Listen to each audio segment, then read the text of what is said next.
Good morning, welcome to morning prime time bulletin. నేను సువర్ణ. Details చూద్దాం. ఇవాళ విజయవాడ భవానీపురానికి మాజీ ముఖ్యమంత్రి వైఎస్ జగన్ వెళ్లనున్నారు. ఇటీవల హైకోర్టు ఆదేశాలతో భవానీపురంలో 42 ప్లాట్లను అధికారులు కూల్చివేశారు. ఈ నేపథ్యంలో జగన్ ను కలిసిన బాధితులు తమ గోడును వెళ్లబుచ్చుకున్నారు.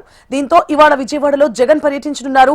తాడేపల్లి నుంచి భవానీపురానికి వెళ్లి 42 ఏళ్ల కూల్చివేత ప్రాంతాన్ని పరిశీలించనున్నారు. అనంతరం బాధితులను పరామర్శిస్తారాయన. ఇప్పటికే సీఎం చంద్రబాబు 42 ప్లాట్ల బాధితులకు భరోసానిచ్చారు. ఇప్పుడు జగన్ కూడా వారిని కలుస్తుండటంతో ఉత్కంఠ నెలకొంది.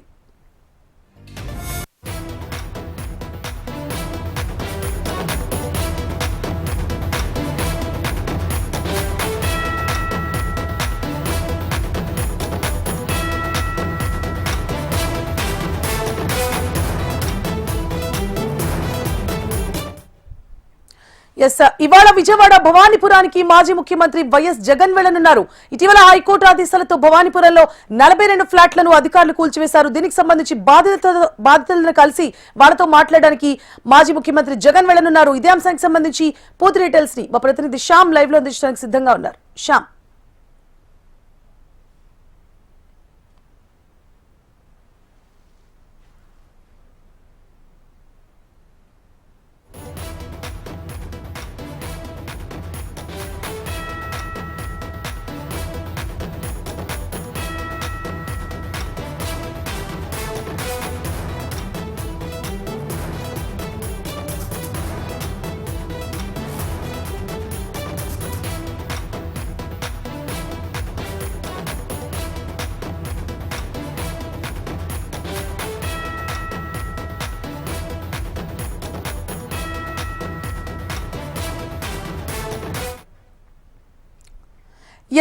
ఇవాళ మాజీ ముఖ్యమంత్రి వైఎస్ జగన్ విజయవాడలోని భవానీపురానికి వెళ్లనున్నారు.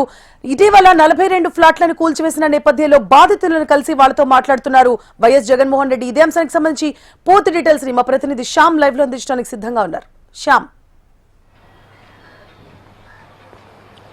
గుడ్ మార్నింగ్ సువర్ణ. ఈరోజు చూసుకున్నట్టయితే వైఎస్ఆర్సీపీ పార్టీ అధినేత మాజీ ముఖ్యమంత్రి వైఎస్ జగన్ ఈరోజు బెంగళూరు నుంచి విజయవాడ రానున్నారు. ప్రధానంగా గన్నవరం ఎయిర్పోర్ట్కి 11 గంటలకి ఆయన చేరుకుంటారు. అక్కడి నుంచి కూడా నేరుగా భవానీపురంకి వెళ్తున్నారు. అంటే ప్రధానంగా ఇక్కడ భవానీపురం చూసుకున్నట్లయితే ఇటీవల ఇక్కడ కోర్టు ఉత్తర్వుల మేరకు మొత్తం 42 నివాసాలను అధికారులు కూల్చివేశారు. అయితే ఇదంతా అన్యాయం అంటూ కూడా బాధితులందరూ కూడా జగన్ని కలిసి తమ ప్రాంతాన్ని సందర్శించి తమకు మద్దతు ఇవ్వాల్సిందిగా వాళ్ళందరూ కూడా జగన్కి కోరిన నేపథ్యంలో తాను స్వయంగా వచ్చి పరామర్శిస్తానంటూ కూడా ఆయన ఆ రోజు హామీ ఇచ్చారు. హామీలో భాగంగా ఈరోజు మధ్యాహ్నం 12 గంటల సమయంలో ఆయన భవానీపురం చేరుకుంటారు. అక్కడికి చేరుకొని ఏదైతే కూల్చివేశారో ఆ కూల్చివేతలన్నీ కూడా పరిశీలించినందుకు బాధితులందరితో కూడా ఆయన మాట్లాడనున్నారు. ప్రధానంగా చూసుకున్నట్లయితే సుప్రీంకోర్టులో పిటిషన్ విచారణకు వచ్చే సమయానికి ఆ సమయానికి చూసుకున్నట్టు మొత్తం నివాసాలన్నింటినీ కూడా ఏకపక్షంగా తమకు కనీసం గడువు కూడా ఇవ్వకుండా తమ ఇళ్లను కూల్చివేశారంటూ కూడా బాధితులు ప్రధానమైన ఆరోపణ.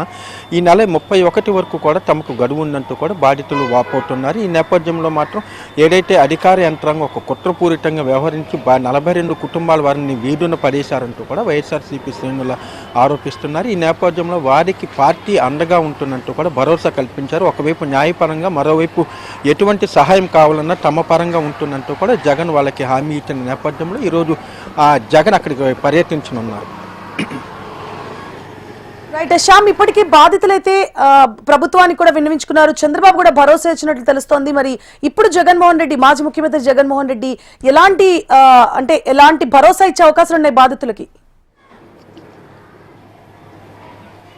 అంటే సాధారణంగా చూసుకుంటే ఎక్కడైనా ఇలా ఇటువంటి సంఘటనగా జరిగిన నేపథ్యంలో అధికార ప్రతిపక్ష సభ్యులు కూడా తమ వంతు వాళ్ళకి సహాయ సహకారాలు అందించి తద్వారా కూడా ఫోకస్ అవ్వాలనేది ప్రధానమైన ఇది. అయితే ఇప్పటికీ వీళ్ళందరికీ కూడా అధికార పార్టీ తరఫున పూర్తిగా సహాయ సహకారాలు అందుతున్నాయి. అయినప్పటికీ వీళ్ళందరూ కూడా అంటే ఇప్పటికే దీనికి సంబంధించి కూడా ఎన్టీఆర్ జిల్లా కలెక్టర్ నేతృత్వంలో ఒక కమిటీ కూడా ఏర్పాటు చేశారు. వీళ్ళకి ఎటువంటి అన్యాయం జరిగింది, వాస్తవంగా ఏదైతే ఆ ల్యాండ్కు సంబంధించి ఒక సొసైటీ ఏర్పడిందో ఆ సొసైటీ వాస్తవాలు ఉండాలి, ఇప్పుడు అది ఏర్పడింది, దానికి సంబంధించిన యజమానులు ఎవరో, అన్ని వివరాలన్నింటిని కూడా ఈ కమిటీ ఇప్పటికే సేకరిస్తుంది. మరోవైపు ఈ బాధితులందరినీ కూడా టీడీపీ పార్టీ అధినేత ముఖ్యమంత్రి కూడా చంద్రబాబు నాయుడు కూడా బాధితులందరూ కూడా కలిసిన నేపథ్యంలో మీకు ప్రభుత్వ పరంగా పూర్తి సహాయ సహకారాలు అందిస్తానంటూ కూడా ఆయన హామీ అయితే ఇచ్చారు. అయినప్పటికీ కూడా ఇక్కడ ఈరోజు చూసుకున్నట్లయితే దీనికి కూడా ఈ అంశానికి కూడా రాజకీయ రంగు పులుముకుందని మాత్రం మనం ఖచ్చితంగా చెప్పవచ్చు.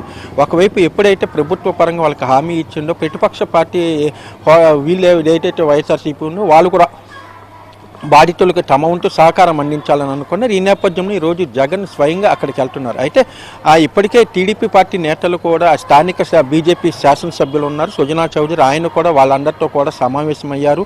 మీకు ఒకవేళ అంటే ఇది సివిల్ తగాడే నేపథ్యంలో తాము ప్రత్యక్షంగా కాకపోయినా పరోక్షంగా మీకు ఎటువంటి సహాయ సహకారం కావాలన్నా తాము అందిస్తామంటూ కూడా సుజనా చౌదరి ఇప్పటికే ఆయన హామీ ఇచ్చారు. అయినప్పటికీ కూడా ఈరోజు జగన్ పర్యటన నేపథ్యంలో అధికార పార్టీ ఏ విధంగా రెస్పాండ్ అవుతుంది మాత్రం వేచి చూడాలి. సో శ్యామ్, అంటే ఈ 42 ఫ్లాట్ల ఓనర్స్ ఎవరైతే ఉన్నారో వారికి సంబంధించి మా వైపు అయితే అన్ని రకాలుగా పక్కగా పకడ్బందీగా ప్రూఫ్లు ఉన్నాయని చెప్తున్నారు. కానీ అదే సొసైటీ, మీరు ఏదైతే సొసైటీ అన్నారో దానికి సంబంధించి ఇప్పటికే ప్రభుత్వం కమిటీ కూడా ఏర్పాటు చేసింది. మరి ఇప్పుడు వైఎస్ జగన్ బాధితులని మాత్రమే పరామర్శిస్తారా కేవలం? లేదు అంటే ఈ సమస్యకి సంబంధించి ఒక కమిటీని వేశారు, కమిటీ సభ్యులతో కూడా మాట్లాడతారా? ఎందుకంటే నిన్న మన బాధితులతో మీరు మాట్లాడించినప్పుడు మనకి వాళ్ళు చెప్తున్న విషయం ఏంటంటే ప్రభుత్వమా, అధికార పక్షమా, ప్రతిపక్షమా మాకు అనవసరం అండి, మాకు ప్రస్తుతం ఎవరు న్యాయం చేస్తారో వాళ్ళే మాకు కావాలి అని చెప్తున్నారు. మరి ఇప్పుడు జగన్ వచ్చి కేవలం పరామర్శిస్తే సరిపోదు, సమస్యను పరిష్కరించే దిశగా ఆయన కూడా అడుగులు వేయాలి. మరి కమిటీ సభ్యులతో కూడా మాట్లాడే అవకాశాలు ఉంటాయో? ఎలా డీల్ చేయబోతున్నారు? అవును సువర్ణ, ఈరోజు చూసుకుంటే ఈ 2002లో ఈ అంశం అనేది ప్రధానంగా వచ్చింది. 2002లో ఇక్కడ ఏదైతే ఈ 42 బాధితులు ఉన్నారో దాదాపు 2 దశాబ్దాల క్రితం వాళ్ళు ఆ స్థలాన్ని అన్నింటిని కూడా కొనుగోలు చేశారు. కొనుగోలు చేసిన అనంతరం రిజిస్ట్రేషన్ చేసుకున్నారు. కొంతమంది బ్యాంకులను కూడా అప్రోచ్ అయ్యి బ్యాంకుల నుంచి కూడా లోన్లు తీసుకున్నారు. అప్పటి నుంచి కూడా వాళ్ళందరూ కూడా ఇటు విజయవాడ నగరపాలక సంస్థకి పన్నులు చెల్లిస్తున్నారు, విద్యుత్ శాఖకి విద్యుత్ బిల్లులు కూడా చెల్లిస్తున్నారు. అయితే అప్పటి నుంచి కూడా దాదాపు 20 సంవత్సరాల పైబడి నుంచి కూడా వాళ్ళు నివాసాలు ఏర్పాటు చేసుకున్నారు. అప్పటి నుంచి లేని కమిటీ ఈరోజు హఠాత్తుగా తెరపైకి రావటం అనేది కొంత ఆందోళన కూడా కలిగిస్తూ ఉంది. ఏదైతే 2 సంవత్సరాల క్రితం వాళ్ళందరికీ కూడా నోటీసులు అందాయి. ఈ నేపథ్యంలో వాళ్ళు కూడా న్యాయస్థానాన్ని ఆశ్రయించారు. అయితే హైకోర్టులో చూసుకున్నట్లయితే హైకోర్టు ఏదైతే ఆ కమిటీకి అనుకూలంగా ఏదైతే సొసైటీ ఉందో ఆ సొసైటీకి అనుకూలంగా కోర్టు ఉత్తర్వులు ఇచ్చింది. అయితే సొసైటీకి అనుకూలంగా ఏదైతే తీర్పు ఇచ్చిందో ఆ ప్రతి కాపీలు వీళ్ళకి అందుకోవటం అనేది కొంత ఆలస్యమైంది. ఈ నేపథ్యంలో జాప్యం జరగడంతో వీళ్ళకి హైకోర్టులో చుక్కెదురైంది. ఈ నేపథ్యంలో హైకోర్టు ఉత్తర్వుల మేరకు ఆ స్థలాన్నింటిని కూడా ఖాళీ చేయాలని అధికారులు ప్రయత్నించారు. ఈ సమయంలో తమకు గడువు కావాలంటూ దేశ ఉన్నత న్యాయస్థానం సుప్రీంకోర్టును కూడా బాధితులు ఆశ్రయించారు. ఈ నేపథ్యంలో డిసెంబర్ 31 వరకు కూడా వాళ్ళకి గడువు ఇచ్చారు. అయితే ఈ లోపల మరొక పిటిషన్ విచారణకు వస్తున్న నేపథ్యంలో హఠాత్తుగా హైకోర్టు ఉత్తర్వులను అడ్డుపెట్టుకొని ఏదైతే కోర్టు కమిషన్ అనేది ఉంటుందో వాళ్ళందరూ కూడా అక్కడికి వచ్చి నివాసాలను పూర్తిగా కూడా తొలగించారు మొత్తం. అయితే ఉదయం 11 గంటలకి కోర్టు తీర్పు ఇచ్చే సమయంలోనే అప్పటికే మొత్తం నివాసాలను కూల్చివేశారు. అయితే తమకు కనీసం కొంత గడువు కావాలని వాళ్ళు కోరినప్పటికీ కూడా వాళ్ళు వినిపించుకోలేడు అనేది కూడా ప్రధానమైన బాధితుల ఆరోపణ. అయితే ఈరోజు జగన్ పర్యటన నేపథ్యంలో వాళ్ళకి ఎటువంటి భరోసా కల్పిస్తుంది? ఇప్పటికే అధికార పార్టీకి సంబంధించి కూడా ఒక కమిటీ అనేది వేశారు. అయితే ఆ కమిటీతో జగన్ భేటీ అయ్యే అవకాశాలు ఏమాత్రం ఉండవు. ఎందుకంటే అధికారుల వద్దకు జగన్ వెళ్లాల్సి వస్తుంది. అయితే జగన్ అయితే అటువంటి పని అయితే చేయరనేది తెలుస్తూ ఉంది. కేవలం న్యాయపరంగా కోర్టు పరంగా కూడా లీగల్ సెల్ తరఫున వైఎస్ఆర్సీపీ తరఫున బాధితులకు సహాయ సహకారాలు అందించాలనేది మాత్రం వైఎస్ఆర్సీపీ ప్రయత్నంగా కనిపిస్తోంది. సో శ్యామ్, ఇప్పటికే ఈ సంఘటన జరిగి దాదాపు 15 రోజులు పూర్తిగా వస్తోంది. కమిటీని వేసి కూడా దాదాపు ఒక 10-12 రోజులు అవుతోంది. మరి దర్యాప్తు ఎలా కొనసాగుతోంది? ఎందుకంటే ఇంతకు ముందే మనం డిస్కస్ చేసినట్టు ఇల్లులు అంటే ఒక ఇల్లు కట్టుకోవాలంటే చాలా డిపార్ట్మెంట్స్ నుంచి చాలా పర్మిషన్స్ తీసుకొస్తూ ఉండాలి. సో ఈ కమిటీ ప్రధానంగా దేని మీద శ్రద్ధ పెట్టింది? ఇలాంటి పర్మిషన్లన్నీ తీసుకొచ్చి ఒక కాలనీని ఏర్పాటు చేసుకున్నారు వాళ్ళు. మరి కమిటీ పాత్ర చాలా కీలకం ఈ సమస్యకి సంబంధించి. బాధితులు ఏమంటున్నారు? వాళ్ళు కూడా చాలా టఫ్ గా ఫైట్ చేస్తున్నారు. ఎలా కొనసాగుతుంది కమిటీ, అంటే దర్యాప్తు ఎలా కొనసాగుతుంది? ఎందుకంటే ఉత్తర్వు వచ్చే కాసేపు ముందే కూల్చివేతలు మొదలు పెట్టారు, ఉత్తర్వు వచ్చింది చెప్పిన తర్వాత కూడా కూల్చివేశారు. ఇక్కడే పాయింట్అవుట్ చేస్తుంది ప్రభుత్వం వైపు. ఎలా కొనసాగుతుంది దర్యాప్తు? అంటే ప్రధానంగా ఈ సమస్య ఇప్పుడు కేవలం ఈ 42 కుటుంబాలే కాదు, మొత్తం ఇక్కడ చూసుకున్నట్లయితే 2 ఎకరాల 40 సెంట్ల ల్యాండ్ ఉంది. దాంట్లో ఒక రహదారి ఏర్పాటు చేశారు గవర్నమెంట్, నగరపాలక సంస్థ తరఫున వీడి దీపాలు కూడా ఏర్పాటు చేశారు. అయితే దీనికి ఆనుకొని దాదాపు కొన్ని అపార్ట్మెంట్లు కూడా వెలిసినాయి. ఆ అపార్ట్మెంట్లు అన్నిటికీ కూడా ఇదే రహదారికి ప్రధాన రహదారిగా ఉంది. ఇటీవల ఏదైతే ఇల్లు కూల్చివేసిన అనంతరం యుద్ధ ప్రాతిపదికన ఒక గోడ కూడా కట్టేశారు. ఆ గోడ కట్టిన సమయంలో అపార్ట్మెంట్ వాసులందరికీ కూడా కనీసం నడిచేందుకు కూడా అవకాశం లేదు. అయితే అక్కడ బిల్డర్ కూడా దీనినే రహదారిగా అపార్ట్మెంట్ వాసులకు చూపించారు. ఇప్పుడు ఏదైతే ఈ నెల 31 గడువు లోపల కనుక ఈ కమిటీ ఏదైతే జిల్లా కలెక్టర్ నేతృత్వంలో వేసిన కమిటీ కనుక ఒక నివేదికను ఇవ్వని పక్షంలో ప్రస్తుతం మొత్తం ఏదైతే కూల్చివేతలు జరిగినాయో ఆ 2 ఎకరాల 40 సెంట్ల చుట్టూ కూడా ప్రహరీని ఏర్పాటు చేసేందుకు కూడా ఏదైతే ఆ సొసైటీ నిర్వాహకులు ఇప్పటికే వాళ్ళు ఆ దిశగా కూడా ప్రయత్నాలు ప్రారంభించారు. అదే కనుక జరిగినట్లయితే కేవలం ఈ 42 కుటుంబాలతో పాటు మరో 100 కుటుంబాల వాళ్ళు కూడా ఇబ్బందులు పడే అవకాశం ఉంది. ఇటువంటి సమయంలో ఏదైతే సొసైటీ అంటే వీళ్ళందరూ కొనుగోలు చేసిన సమయంలో ఆ సొసైటీ లేదు అనేది బాధితుల ప్రధాన ఆరోపణ. వీళ్ళందరూ నిర్మాణాలు పూర్తి చేసుకున్న అనంతరం దాదాపు 5-6 సంవత్సరాల క్రితమే ఈ సొసైటీ ఏర్పడిన అనేది కూడా వాళ్ళు ఆరోపిస్తున్నారు.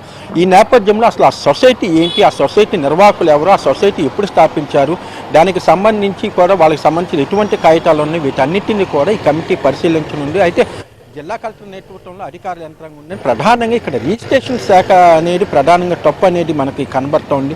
ఒక స్థలాన్ని కనుక రిజిస్ట్రేషన్ చేయాలంటే కంపల్సరీ కూడా రిజిస్ట్రేషన్ శాఖ దానికి సంబంధించిన పుట్టు పూర్వటాలన్నీ కూడా ఆన్లైన్లో చెక్ చేశారు. చెక్ చేసిన తర్వాత వాళ్ళు రిజిస్ట్రేషన్ చేశారు. అయితే ఇక్కడ రిజిస్ట్రేషన్ పక్కాగా కాగితాలు ఉన్నాయంటూ కూడా రిజిస్ట్రేషన్ శాఖ అభిప్రాయపడిన పేరుపై వీళ్ళందరికీ కూడా రిజిస్ట్రేషన్ జరిగినట్టు తెలుస్తోంది. అయితే రిజిస్ట్రేషన్ జరిగిన తర్వాత 20 సంవత్సరాల తర్వాత ఈ రోజు ఆ స్థలం తమదంటూ కూడా వాళ్ళు వచ్చిన నేపథ్యంలో ఈ రోజు ఈ జగన్ పర్యటన ప్రాధాన్యత సంతరించుకుంది. Right, thank you for the update Shyam.